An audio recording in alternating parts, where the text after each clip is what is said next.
বেশ কিছুদিন খেয়াল করিনি, আর পিঁপড়ে দেখো ভর্তি হয়ে গেছে। ম্যাজিক।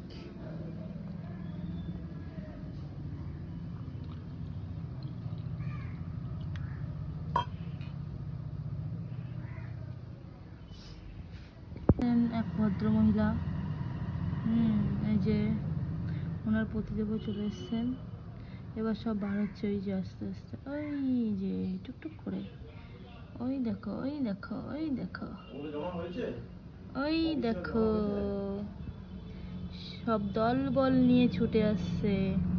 একটু কি বেখেয়ালি হয়ে গেছি, দেখিনি। পুরো বংশ বিস্তার করে ফেলেছে। হুড় হুড় করে বেরোচ্ছে একদম দল বেঁধে। বাঁচাও বাঁচাও, চলো হটাও এখান থেকে।